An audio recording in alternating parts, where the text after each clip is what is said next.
Sneakers and Cleats, the podcast. Welcome back to the Sneakers and Cleats podcast. It is Thursday, February 6th. This is episode 169. I'm not going to laugh at that. I'm older and wiser, and I don't have to laugh at the word number 69 anymore. Don Harris, Matt Roy, as always, subscribe to the YouTube channel, News 4 and Fox SA. If you're so inclined, download, rate, review the podcast version. Don, how are you? Trade deadline week. Dude, today's the Super Bowl of caring. SOAOU. So I was here at 5:30 in the morning. So you're doing well. And I'm going to be here till 10:30 tonight. So you're doing well. You're awake. What are we raising money for? The food bank. Food bank. That's San Antonio beautiful. Food That's a good Bank. Yeah, it's a Super Bowl, SOUP, Bowl of Caring. We're trying to raise $59,000 in honor of Super Bowl 59 to help feed San Antonio's hungry. So, if you're so inclined, call the number on your screen, 210-366. It's not on the screen. 1434. We could put it on the screen. I totally forgot to do that. 366-1434. 366-1434. I'll put it in the comments. Yeah, There you go. 366-1434. All right. Well, So I'm tired, man, because my alarm was set for 4:30. your boy David Chancellor gets up at 2, so. Yeah, but he doesn't go to bed at midnight or after midnight. I worked last night. Well, you know. I got 4 hours. Yeah, but you went home and took a nap. No, I didn't. You didn't nap today? I have not. Oh, he's going to be cranky. I know. All right. Well, let's do something that cheers us all up, and let's talk about the Spurs. D.A.A. Ron Fox made his Spurs debut last night in Atlanta. San Boy, Antonio did got he. got the win, 1-1.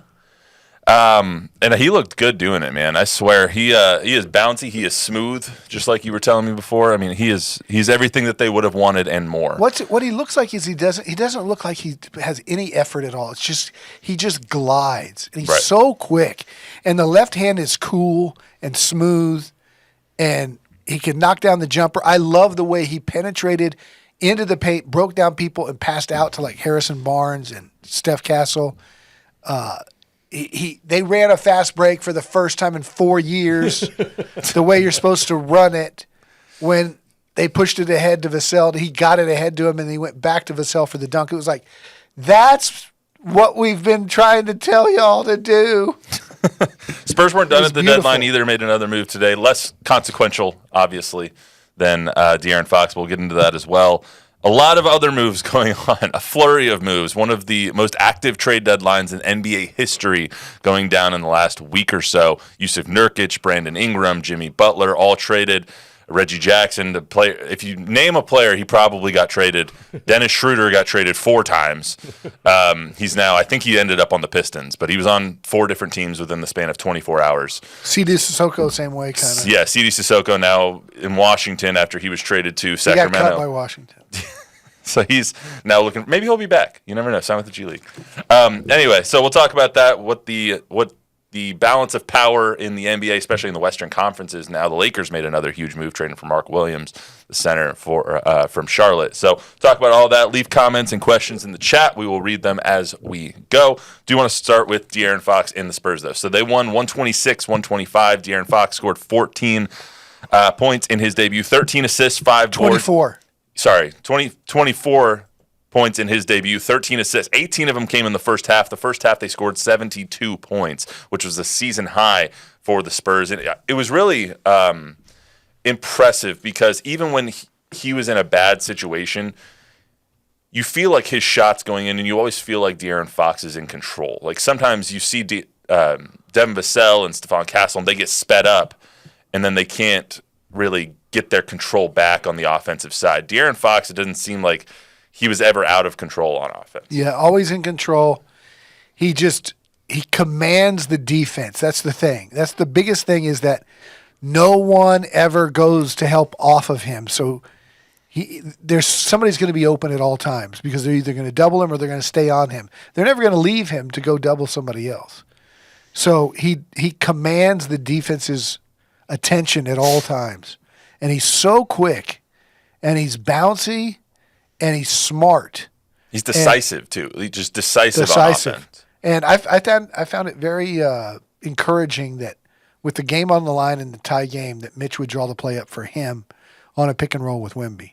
Like, your first day, who cares? You're the best guy we got. Run it. And he ran it to perfection. Yeah, we're going to get to that in a second. Let's hear from Wemby first on his initial thoughts of playing with De'Aaron Fox.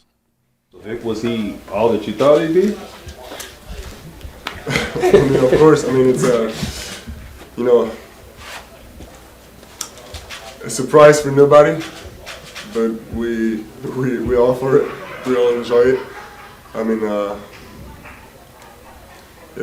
Brink just brings a lot on the table for us. What did he call him? Huh? What did he call him? I don't know. Let's listen to it again. He said, blank just does a lot for us, or whatever it was. But he called him a name. Go ahead. It sounded like Branch or something. Vic, was he all that you thought he'd be? I mean, of course. I mean, it's a surprise for nobody, but we all for it. We all enjoy it. I mean, Brink just brings a lot on the table for us. He just brings a lot to the table for us. He Brink? does. Yeah, Brink is what it sounded like he said. Brink or Branch or something? Brink is what I heard. But anyway, Okay. he's right, though. De'Aaron I don't think Brink. he's ever played. He's never played with somebody like this. He's never played with somebody who dictates the opposing defense the way that De'Aaron Fox does. And now Wemby can just kind of go out there and be the star that he is. What I found interesting was in listening to Fox, because although I've been really aware of him for years, I don't cover him, and so I had not heard him give sound bites very often. But yesterday's shoot-around, he's very insightful, and he went out of his way to explain to the media the biggest adjustment and how that's going to work, because everybody in the NBA runs similar plays. Mm-hmm. Everybody in the NBA runs terminology that's close, and that if you don't, if that's not what if zipper rub right isn't what you call it, then if somebody calls it something else, it's very easy for to pick up on, and because The concepts are the same. Everybody it's runs just the different same words. stuff. In the Yeah, NBA. same thing with like trading somebody. But he in the went to NFL. explain that with a left-handed point guard, you have to flip the court. It's backwards when you run the play at that end. And so if a guy is normally on the right block, he's on the left block. If the wing is normally on the right side, he's on the left side or whatever, with him at the top going to his left. And so he said that may take some time for everybody to learn, oh, yeah, we got to flip this because De'Aaron's on the court. So he said that could take some time to getting used to. But what I thought was fascinating was the way he took the time to explain it to the media, where most players would just think they're too stupid to understand this and, you guys wouldn't understand. But he was really engaging with the media. I really liked the way he presented himself post-game and pre-game. It was very Spursian, but also very mature. Yeah, that's a good word for it. Mature. I was going to say veteran, but yeah, he Yeah, was very I was like, mature I with his forgot sound what it bites was and how like. he spoke to the media, how he answered questions, how insightful he was with his answers. I thought all of that was very refreshing. I think for 5 years we've had nothing but kids, right? And so when he talked last night or yesterday, and the way he played too, it was like, oh, this reminds me of the days when we had like Manu and Tony and guys who had a clue on the court and had a clue how to speak to the media off the court, and we're just grown-ups. It was similar to how I felt when we first heard Harrison Barnes take the mic. Yeah. It was just grown up in the room. And for some reason, I didn't expect that from Fox because he looks so young. But he's 27, so Been in he's the been league for around 8 years. 8 years. Yeah. So far, a joy to watch it and a joy to be around so far, it seems. One thing they do need to get under control is the third quarter. Third quarter was once again a bugaboo last night. It has been seemingly all year. Either they extend their lead by 15 points or they go down by 20 in the third quarter. They were up by 18 at halftime. Last night.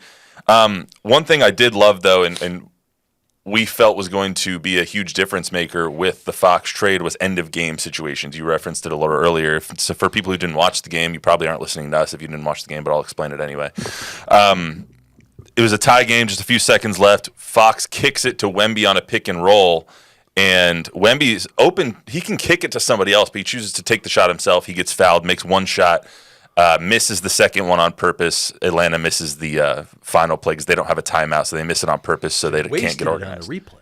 Huh? Because they wasted it on the replay. Yeah, They did. on the challenge. They did waste it on the replay. You're right. But I That doesn't make any sense. I mean, it does because if you win the challenge, obviously, it's your ball. So that's That's the gamble. But if you think for any reason there's a foul, you're losing that timeout. I loved De'Aaron Fox's explanation of that final sequence, though, after the Yeah. game. Let's take a listen to that. I tell those guys, like, regardless of how well I'm playing in a game, I draw attention, and that's what happened. They put 2 on me, whether if it's a miscommunication or that's what they wanted to do. And he rolled and tried to finish strong, got fouled. It's funny because I told him in the time I was going to tell you better not kick that ball out. Like, we live or die by what you decide to do, but we definitely live or die by you taking that shot. So you go to the basket strong, you get rewarded. And he would have knocked down 2 free throws if we didn't agree on missing that last one. But I mean, that's a big time free throw, and that won us the game. 2 things that tells me. One, actually 3 things. One, his IQ on the court is just outstanding. 2, he knows that Victor is going to be the Batman and he is going to be the Robin. And 3, he can help unlock Victor and send him to the next level by showing him you have to be this aggressive, you have to take this shot because you're the star. 100%. All great point guards, yours truly included, see and love Hold on. the big guys. Hold on. Don just called himself a great point guard. It's a great point guard. You want to. I had a guy named John Horrocks, 7-footer. You're gonna get us off on a weird little tangent here. No, I'm just saying, if you're a great point guard like Magic, okay, better reference. You want Kareem to succeed and be the guy. If you're John Stockton, you want Karl Malone to get the bucket. You don't want yourself to get the bucket. And so I love the fact that he told Wemby, go strong, go hard. I don't know if Wemby does that, if he doesn't tell him that before that. Wemby may have been looking for the kick. But he said, we're living and dying with you. Basically, go dunk it, and if they foul you, you'll get rewarded. And he did. He just should have gone with 2 hands or his right hand. But anyway. He almost put him on a poster. It was almost awesome. That would have been a 3-point play. It would have been awesome. Yeah, it would have been sick.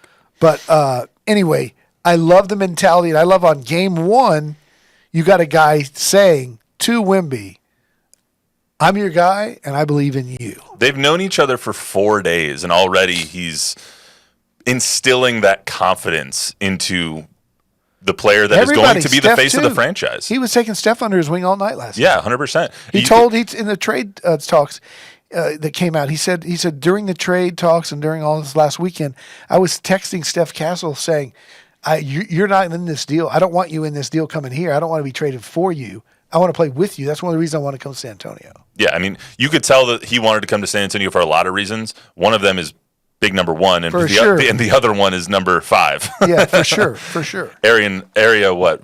227 or 214? Is that what we're calling him? 541. 541. What are we going with this now? 145. I liked 2 more because it gave us some better combos. But yeah. One thing I didn't to critique from last night is you can see that this team still isn't ready when it comes to 3-point shooting. 32%, I think, from 3. They shot it much better in the first half than they did in the second half. If they continued that hot streak in the second half, they probably wouldn't have only won by 1. They probably would have won by more like 15. But you can see that there's space on the floor, and there's open guys when either they get it into Wemby or when it's a pick and roll and Wemby can kick to the other side. You need to hit the shots, and they don't have that shooting right now. Correct. And that's one thing they didn't get at the deadline. They didn't get anything at the deadline. I mean, they needed 2 things they didn't get either. But there's no criticizing this team. There's no criticizing Brian Wright because the Spurs are batting 1,000 and are throwing a no-hitter for the last 4 years when it comes to the ridiculousness of Brian Wright. And I made some notes here. Let me see if I can. Is this about your point guardness? No. No. So in June of 22, they trade Murray for 3 picks. Atlanta's first in 25, the pick swap, and the Atlanta's pick in 27. They don't have DeJounte, so they're tanking. That's why they traded DeJounte, to tank, just in case they could get Wemby, which they do. That's luck. Wemby's rookie of the year, but the team's up and down. Atlanta struggles with DeJounte in trade. So in 24, Atlanta trades DeJounte, which remember the Spurs have their pick. The Spurs draft Castle, who's going to be the rookie of the year, and he's the best player in this draft. They trade 8 for number 31 for Minnesota's pick. And that summer, Spurs fans are all saying, okay, trade for Trae Young, trade for Jimmy Butler. Meanwhile, the Spurs stay patient and they wait. Then in 2025, they leverage for an unhappy superstar. They get Fox. They use that same 2031 pick from Minnesota with a few role players. So that pick comes in handy in that trade. Now, today at the deadline, Atlanta's trading Hunter, Bogdanovich, and Zeller to get under the cap. So Atlanta, even though the Spurs own their pick, is going into tank mode. They're 1-9 in their last 10 games. They lose Jalen Johnson, who scored 18 points a game for him. And the Spurs own their pick. Then this summer, it now looks like Trae Young's going to ask out because he's got no team left and they're a dog. He's going to want to play somewhere and win. Imagine if he does that, goes to like Orlando or Miami or Brooklyn. Then you look at their pick next year. The Spurs own the pick swap, and the Spurs are going to be good next year. So the Spurs may have like the 28th pick, and Atlanta might have another top 5, top 10 pick. So you're talking about Wemby with number 1, Castle with number 4. This coming pick might be a lottery pick, top 5 even. And the year after that might be Atlanta's a top 5 or 10 pick. Then they got the 2030 pick swap with the Mavericks, who just traded Luka Doncic, and AD is going to be in 2030, whatever, 37 years old. Yeah. And it's They like have the Kings pick swap too. it's like they're clairvoyant or something. They're playing 3D chess. It's unbelievable how everything is working in their favor. What did you think of the? I agree with you completely. I mean, just because they didn't go get a shooter or a center at the deadline, a big guy like a Jonas Valanciunas or a Yusuf Nurkic or whoever, you insert big foreign guy here. I was hoping they would. Yeah, and just because they didn't do that this year doesn't mean they're not going to this summer or they're not going to draft shooting this summer or something like that. Like, they have so much time. They're still 12th in the West right now. So much The time. likelihood of them winning an NBA championship this year is next to none. However, you use these next 35 games to build up, maybe even get to a 6 seed, maybe get to a 5 seed, maybe get in the play-in, whatever the case may be, and use this 35 games to build some chemistry and see what you do need this coming summer. What I think is true is that Brian Wright has earned our deference in that I wanted Nurkic, right? I wanted Valanciunas. I think that's the perfect fit next to Wemby, one of those big kind of guys. But Brian Wright is only going to do it, and I think they were poised to do something if the right thing with the right money and the right guy came along. And they were ready, but it didn't. So they're going to play it smart just like they did last summer with DeJounte. Let me ask, with we're going to get some comments on the YouTube stream. Give me one. Shout out Tom Guerrero. I want to ask one question real quick because I don't know the answer. How involved is RC still? Because RC is obviously the architect and Pop are the architects of the previous generation of Spurs. Now Brian is the GM. How involved is RC still in terms of building this team? Or is it Brian's call no matter what? The answer is I don't know. The assumption is I texted with RC last week, and when I complimented him on the Aaron trade, the Aaron Fox trade, his text to me was, Brian and his team have been masterfully strategic. So he's giving the credit to Brian and his team. I would think that Brian uses him as a sounding board, as a advisor. I don't know that to be the truth. That would be what my guess would be. And I think that both of them would finally run it by Pop, who would say, I trust you guys. Okay. If that sounds good to you guys, it sounds good to me. I was just curious. Yeah. Bob? We got a question from our old friend Rocky Garza. Rocky. He Hey, says, Rocky. Hey, Rocky. Matt. Huh? What were you saying? I'm sorry. I said hi, Shout out Rocky Garza. With the trade deadline passed, do you imagine the Spurs get active in the buyout market for a backup big, or are you comfortable with them going after former Longhorn Mo Bamba? I think it depends on how how hurt Bassey is. His He's knee 2 did not weeks. look He's good. 2 weeks. He's 2 weeks with an MCL. So they're going to But need even somebody. then, oh yeah, that's who the guy they got today. But I don't think he's going to play for him. I mean, yeah, Patrick Baldwin, I think his name was. Yeah, I don't think he's going to play for him. I mean, he was on Milwaukee for all of 10 seconds. I would expect them to do something at the center position. Maybe it is a You would buyout think they market. have to, They right? have to. I mean, you can't play small all day. They played a Jeremy at center lineup yesterday. Yeah, At some point when Wemby went out, like you can't. You need some size on but the they're court. not going to do anything stupid. They're not going to mortgage what their plan is because they traded Zach and because Bassey got hurt. They'll piecemeal it together before they overspend and screw themselves on the cap that they were planning on for future years. Love you, Rocky. Hey, and I just had a question, right? So, That's not okay. You're ineligible. Please put it in the comments. Like started practicing Sunday, right?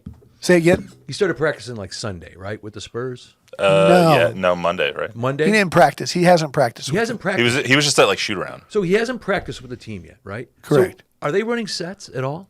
Yeah, but everybody, like you said, everybody in the NBA knows the sets. So he learned them with the video guys in his hotel room before the games. I got to imagine that running, getting more familiar with these sets and stuff is. For sure. You score 72 points. For sure. In the first half, yeah. I mean, Well, Atlanta was horrible. Yeah. Had lots of turnovers, missed lots of shots, and there was a lot of transition. but I was just how much how much better will this? A lot. get? Yeah, that's what I'm getting at. They're going to get a lot better, especially the chemistry. I mean, look at it took a full year last year with Jeremy and Wemby. Keldon never threw the ball to Wemby. Devin caught on towards the end of last year, and Jeremy, whatever. And then You don't need to say it. Jeremy and Wemby are fantastic together. Mm-hmm. Jeremy cuts and Wemby throws him alley-oops, vice versa. Jeremy looks for him. I mean, this chemistry is building. It takes time. Jeremy might be the most improved Spur on the roster. He's very improved. But Fox knows how to play. Right. So this is going to be a quick learning curve with him and Wemby together. What did you think of the starting five yesterday? Do you think that's a sustainable starting five with CP3 and Fox? I don't know. I think they're going to tinker for a while. My starting five would be Fox at the 1, Castle at the 2, Devin at the 3, Harrison or Sohan at 4, and Wemby. Can you leave Steph on the bench? They did. But we left they Manu did, but- on the bench for 20 years. Yeah, but Steph's not Manu. I'm not saying he's better than Manu. I'm just saying, like, at this point in his development, I want him on the floor. want him on the court. He's proven that he's better when he's on the court. Like he came in and played 28, 29 minutes and scored a bunch of 20 points. Then Devin came back and they put him back on the rookie bench and was playing him 17 minutes. And he was terrible. He had lots of turnovers and he seemed out of rhythm. Then something happened, another injury, and he gets back in the starting lineup. He's playing 29 minutes a game. He's scored over 20 points in 6 of the last 10 games. I don't know if you can put CP3 on the bench. Because he mentioned last year in one of his interviews in the last month or two, that one, he came to play, but two, that last year was the most miserable year of his basketball But he life. didn't play. I mean, he played, but he was on the bench. He was with the second unit. It in was less than Golden State. minutes. Like if he came off the bench here and still played high minutes, like if he still played 20 minutes. I guess. One thing that is really interesting about this trade is that he's not going to play a home game for a month. Yeah. And he just came off of a 13-game road Yeah. set with Sacramento, so he literally won't be home. Won't play a home game in whatever uniform he's with for a month and a half. This is the soundbite that he had yesterday about kind of that situation. I had never heard of that. I never heard of that. Like, I was on the last day of a 13-day road trip. Right. On the last day. Got traded. We look at the schedule, and I'm like, what is going on? And HB texts me. He's like, well, we're going to be on the road for the next month. So, but I think, especially coming to a new team, I actually think that that's a little bit better because all you have is each other. So you're able to go out to dinner, really be together. You see each other pretty much every day on the road. So I think it helps build that chemistry a lot quicker. Tim and So it Sean might and be a Tony. blessing in disguise. Yeah, Tim, Sean, Tony, all those guys have said it before that the rodeo road trip is a time to build that kind of camaraderie and chemistry between them. So do you think that is true, that this can be something that's helpful? I didn't look at it that way when this trade happened. I was like, okay. We won't see him for a month. Well, no, I thought they might struggle incorporating him into everything and have a hard time winning, basically, because they're going to be on the road. And that, this is a tough time to join the team because you're on the road. We may not win very many games if you're the Spurs fan. But now he puts it that way. They're hunkering down, getting to know each other. There'll be a lot of time spent in hotel rooms and in restaurants together.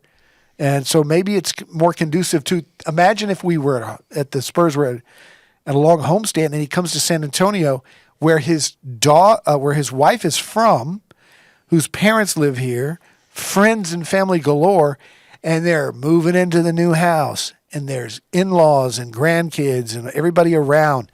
That might be really distracting. So I think this is pretty good. Yeah, instead of being pulled in multiple different directions, you get to kind of singularly focus on basketball. In multiple and different directions. Yeah, exactly. Not only multiple directions in the same direction, but multiple directions in different directions. Thank you for making that point. It was like really, that. really helpple. Because there can be both. So the Spurs also traded for Patrick Baldwin Jr. today. Any thoughts briefly on the trade? The biggest part of that trade is and cash. Yeah. So Washington. What did they give up? They haven't announced that yet. They're paying the Spurs to take this guy off their roster because their roster's full and they need a spot for one of these other trades they've made. And the Spurs have an open roster spot. So if you'll just absorb him, we'll give you money. I expect the Spurs will waive him like immediately. Yeah, that makes sense. But then that also says, that goes to Rocky's point, that they need Still need a somebody. big. They need somebody. Yeah. Like they need a warm body that's 7 foot and can And sub maybe they Wemby use in him for a few games. Maybe they do. Let's get to the trade deadline real quick before we get out of here. So the trade deadline was insane. Jimmy Butler going to the Warriors. Luka Doncic obviously going to the Lakers. Mark Williams going to the Lakers. Brandon Ingram going to Toronto. Just moves galore. Lakers are pretty good. The Lakers are pretty good. When they dealt Dalton Connect today, which is I thought was nuts. Yeah. Should have been in the Luka Doncic trade. The only reason that they were able to make this trade is because the Mavericks didn't get all that they could from that trade. But I digress. When you look at all the moves that were made today, what moved the needle for you? Well, Not just today, but over the last. I think Butler to the Warriors bothers me that it could keep the Spurs out of the playoffs / play-in. I thought they had a chance to be better than the Warriors. I don't know if that's true anymore with Jimmy Butler there. Yeah. And the other thing that my takeaway is the Hawks are in tank mode, and the Spurs own their pick. They got rid of their best 2 players other than Trae Young. I mean, that's good because It's great for the Spurs. we're capturing the flag now, man. We're on flag hunt. Cooper flag hunt. At what point do you go into tank mode when you don't have a pick? So right now for the Spurs, they have Did they forget? They have to get over. Golden State is 11th. Phoenix is 10. Phoenix didn't make many moves besides trading away Yusuf Nurkic. They still have Beal. They still. I would have liked to have had him. Me too. They still have. They still have Beal. They still have Durant. They still have Booker. I want Booker, but that's besides the point. So they. Maybe it's addition by subtraction getting Nurkic out of there. I don't know how much better they got at the deadline. Remember, he was crossways with Bud. Right. And when it comes to the Kings, who are at 9, they still have Sabonis. They didn't end up getting rid of Sabonis. They now have Zach LaVine. So I feel like they're still in a similar situation. Not too much better, not too much worse without De'Aaron Fox there. Dallas, obviously, is completely different. We don't know what to expect from them. Their first game with AD is tonight against the Celtics. They're going to be better. I don't know if they'll be better because Doncic wasn't playing right now anyway. Right. So Minnesota didn't make many moves. The Clippers got Bogdan Bogdanovic, not Bojan. And then the Lakers made a bunch of moves, and they're at 5. So when you look at everybody who made moves, do you think that the Spurs are better now than any of those teams that are above them with everybody making the moves that they made? I don't know. Yeah, I would say yes with the addition of Fox that they're better than some of those teams. They're not better than the Lakers. They're not better than the Clippers. They're not better than the Mavericks. Minnesota. They're not better than Minnesota. So you think that? So I mean, that's 8 teams right there. OKC, Memphis, the Rockets, Denver, Lakers, Clippers, Minnesota, and Dallas. That's 8 teams. Yeah, they're not better than any of those 8. That doesn't mean they can't catch them. Right. If with injury and dissension and things that don't work out. If I was to say, that's why I stopped taking gabapentin. okay. Sorry. If I was to say that the Spurs, I gave you 2 options. Which one is more likely? The Spurs get to the 5th seed, or no, sorry, the Spurs get to the 6th seed, or the Spurs miss the play-in. What is more likely? How far out of the 6th seed are they? They are 5 games back of the Clippers, and they are 2 games out of Phoenix from the 10. Okay. I'll say they got a better shot to get to number 6. I think so too. I think that as the team goes through, They're going to play really, a lot of home games. It's really going to depend on. Well, their schedule was home loaded to begin with. Yeah. I mean, in the first half of the season, so they've actually got a lot of road games coming up, especially with the rodeo road trip. If they can win half their games on the rodeo road trip, I think they have a really good shot at getting to the 6th. Yeah. That's. And they've got Charlotte and Orlando and Washington. I feel bad for Orlando. All their guys are hurt. They've got a chance there. It's going to be a really fun back half of the season. That's why I was really happy that they made this trade. Yeah. Because now it makes covering them was fun already, but it makes covering them that much more fun now when you have this kind of new shiny toy to watch and to learn about and to kind of play with if you're the Spurs. He's fantastic. He's great, and it's going to make covering this team and watching this team that much more Is fun. he better than you thought he was? Huh? Is he better than you thought he was? No, no. I've always loved him. I mean, this guy is the model of consistency. If you look after his rookie year, I think he was 17, and his second year he's 21, and then boom, 23, 25, 25, 25, 25. I mean, he is We 25 said that and this summer. 12. We talked about him this summer. Like, Yeah. if they can get a De'Aaron Fox, this team is going to take the next step. We literally talked about that in June. I showed you my tweet. Yeah, I know. I was telling somebody that was mad about the pick. They're going to trade a bunch of these picks for a guy like Booker or De'Aaron Fox. I said it on June 26th. You sure did. They still have 31 picks in the next 7 years. Yeah. 31. They're not done. They're just done for this season. Yeah. So Hey, one last question from the chat there. How many wins does this trade push the Spurs to now? Over 40? 500. Over 40? Well, no, because I think they were a little bit behind schedule. What are they now? they're 20. Stand by. They are 22 and 26 right now. 22 and Can they 26. Can they go 18 and 14 for the rest of the year? Yes. That Absolutely. would push them to 41 and 41. Or that would push them to 40 and 42. Okay, so what do they have to do to go one game over 42 and 40? They need to go 19 and or 20. they need to go 19 and 15 the last Easy. 34 games of the season. Easy. I think so too. Cool. I think they can get over 500 now for sure. Yeah. If that's enough to get into the play-in, I don't know. I mean, I haven't looked at think the it will be. schedule of the teams they're playing, but I would think yes. I'll just rattle it off right now. They're going at Hornets, at Magic, at Wizards. Then they have the Celtics. Then they play the Suns in Austin. Then they play the Pistons in Austin. Then Pelicans, Rockets. That closes out February. So that's, I think that's 5 wins. So, yeah. I mean, play the Pelicans twice, and the Pelicans stink. Yeah. They So- should win these next 3. I mean, not Boston, but You're playing the Wizards, who are the worst team in basketball. Yeah. You're playing Charlotte, who is the second worst team in basketball. And you're playing the Magic, who can't get out of their own way when it comes to injuries. and So. never forget getaway day. They're playing the Celtics the night before the All-Star break. And when you're a team loaded with All-Stars like the Celtics are, your mind is already in San Francisco. So you could sneak one there. I'll take it.